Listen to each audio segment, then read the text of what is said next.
Halo, assalamualaikum sahabat Tempe Racing. Kali ini kita mau review lengkap nih KLX 140 yang kita review yang asli bawaan dari pabrik ya. Memang ini motor sekarang lagi in ya, bisa dibilang lagi banyak peminatnya, banyak yang cari, harganya juga lebih tinggi.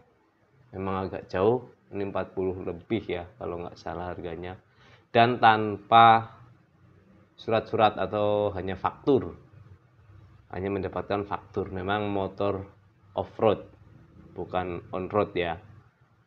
Off-road di sini dalam artian bukan untuk di jalan raya karena nggak ada surat-surat ya, nggak ada surat kendaraannya, maksudnya itu. Makanya off-road, bukan untuk jalan raya. Mungkin kalau diurus pakai surat-surat harganya jauh lebih tinggi lagi. Memang di sini banyak keistimewaan, terutama di bagian sasis dan kaki-kakinya. Ini banyak sekali perbedaan sama KLX yang 150.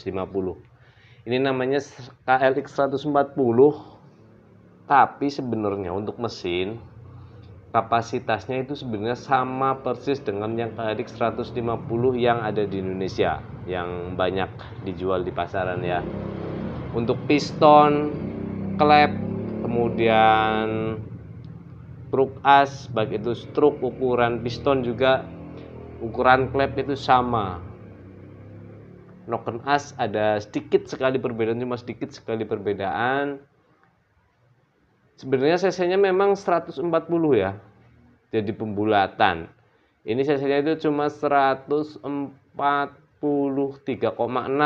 sekian kalau nggak salah tuh, dihitung aja. Ini langkah struknya kan 54,4, kemudian diameter pistonnya 58, itu nggak sampai 150 memang. Kalau di Indonesia dibulatkan ke 150. Ini katanya memang julukannya bisa dibilang KLX Amerika ya, mungkin dipasarkan ke Eropa.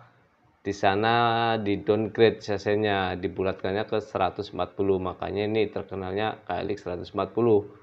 Padahal secara kapasitas mesin untuk cc-nya, volume ruang bakarnya, volume silinder itu sama persis. Kemudian kalau KLX yang 140 ini juga tidak dilengkapi dengan kickstarter. Nah, di sini kosong, hanya tombol starter ya. Ini perbedaannya. Lalu pada gigi rasio, gigi 1 dan 2-nya ini mempunyai perbandingan yang lebih berat, gigi 1 sama 2-nya. Kita bahas di faktor di sektor mesin dulu ya. Kemudian pada CDA juga ada perbedaan. Jadi misalkan ini dikasih CDA pakai yang 150 di Indonesia, ini nggak hidup karena jalurnya berbeda. Nah, kalau yang pelek yang biasa itu kan jalurnya sama dengan motor Honda seperti tipe Mega Pro ataupun motor Suzuki seperti Shogun ya, itu sama. Jadi ini bedanya itu biasanya di sini massa, sini pulser, ini arah ke coil. Ini jadi massa di sini, coilnya di sini. Jadi kalau kita colokan CDI yang 150, kita misalkan beli CD yang aftermarket seperti merek A, B, C yang racing, kita belinya yang 150 Indonesia, itu motor nggak hidup. Misalkan kita rubah jalurnya sesuai dengan pin soket dengan KLX lama, hidup, cuman tidak normal. Kenapa? Karena di magnetnya itu pick up-nya juga beda. Oke, ini dia. Jadi pick up tonjolannya ini lebih pendek. Kalau yang 150 itu 38. Ini ini 30, beda 8 mili. Jadi harus dipanjangkan panjang pick-up-nya kalau kita mau pakai CDI yang 150 diaplikasikan ke 140. Tapi CDI yang untuk KLX 140 ini juga mempunyai limiter yang lebih tinggi dari KLX 150 yang ada di pasaran ya. Kalau KLX yang 150 sekitar 10 ribuan.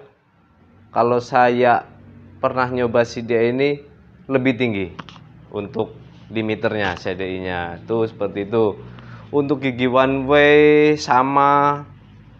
Kemudian misal mau diaplikasikan dengan KLX 150, misal gigi rasionya pun tinggal plek plek plek plek, sama persis, nggak ada perbedaan. Bedanya itu cuma di magnet. Terus jalur yang dari spool menuju ke atas juga udah berbeda. Oke ya, ini sudah berbeda. Tuh, sudah berbeda sekali sistem pengisiannya. Kita lihat. Nah, ini nggak ada lampu ya, nggak ada lampu.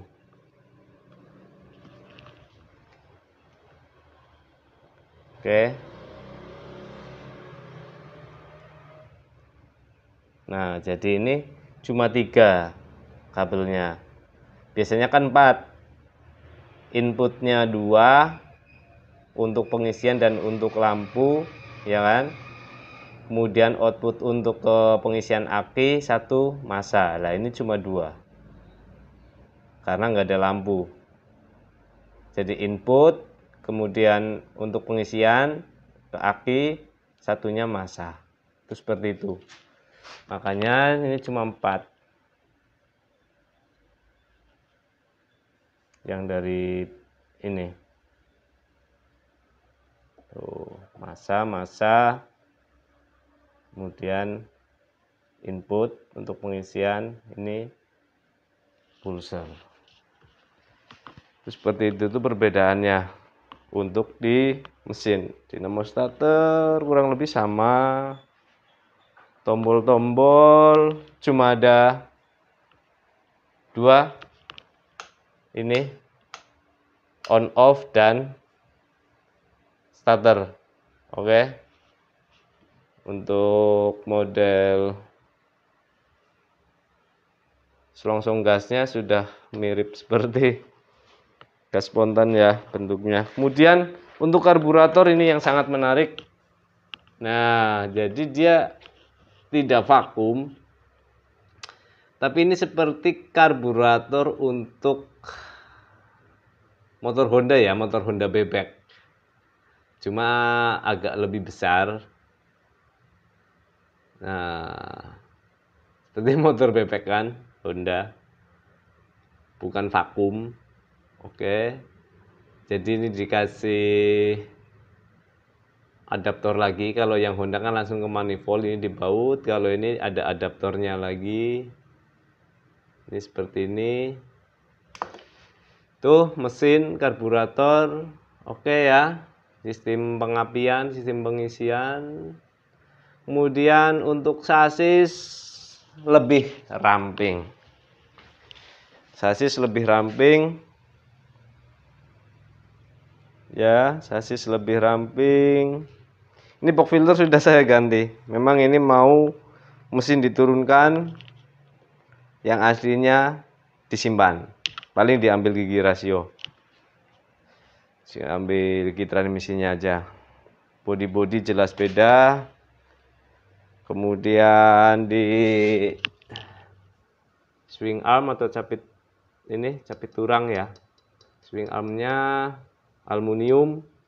Ini enteng banget. enteng banget. Kemudian rem belakang juga berbeda, shock breaker belakang sudah tabung. Oke, ya sudah ada kliknya atas bawah untuk atur ribon sama kekerasan juga, kompresinya, atur kompresi dan atur ribon di shock breaker. Bawaan pabrik IRC dengan jenis seperti ini, depan belakang, prosneleng, tuasnya sudah berbeda. Nah, seperti motor Tiger ya. Jadi bisa disetting dari sini untuk posisi atas bawahnya. Ini bagian magnet sama persis. Oke. Untuk perbandingan final gearnya, depan 13, belakang 57, belakang 57. Ini peleknya pakainya Excel Takasago, sudah 1821, tapi memang nggak begitu lebar ya, ukuran peleknya nggak begitu lebar. Lincah memang sih, kalau nggak terlalu lebar lebih lincah, ke arah lebih lincah. Kemudian shock breaker depan ukurannya nggak jauh beda sama KLX yang L, cuma lebih nyaman ini shock breakernya depannya sama yang KLX L. Tetap tele ya. Nah, uniknya di sini dengan harga yang tinggi, shock breaker depan masih tele. Mungkin ini ngejarnya ke bobotnya yang ringan. Oke, ini kaliper depan, cakram depan. Terus swing arm juga sebenarnya ini lebih lebar, agak lebih lebar dari yang KLX 150. Bobotnya juga ini jadi lebih ringan jauh dengan yang KLX 150. Motornya lebih kecil menurut saya. Ini lebih kecil. Ini seperti ini yang 150. Nah, kan. Ini lebih lebar, lebih panjang sasisnya. Kalau yang 140 memang lebih ramping. Ini seperti kayak perbandingan KX ya, sama KX yang tahun lama dengan KX yang sekarang kan juga lebih ramping-ramping banget sasisnya. Terus seperti itu reviewnya. Kalau ini sudah diganti ya setang sama racer setangnya. Ini memang udah diganti, hasilnya bukan begitu. Ini kalau bodi masih standar semua. Selebihnya sama. Untuk dapur pacu nggak jauh beda, sama saja. Memang perbedaan di sistem pengapian, kurva jelas ada perbedaan. Karena limiternya juga lebih tinggi. Lainnya sama. Bisa saling PNP. Oke. Ini juga bisa saling PNP. Untuk shock breaker belakang dan swing armnya saling PNP bisa. Sekian reviewnya. Kalau mau ada pertanyaan tinggal ketik di komen. Mudah-mudahan saya bisa jawab sesuai pengetahuan yang saya punya. Sekian reviewnya, semoga bermanfaat buat yang masih penasaran apa sih bedanya ya KLX 140 dan 150. Oke. Terima kasih. Wassalamualaikum warahmatullahi wabarakatuh.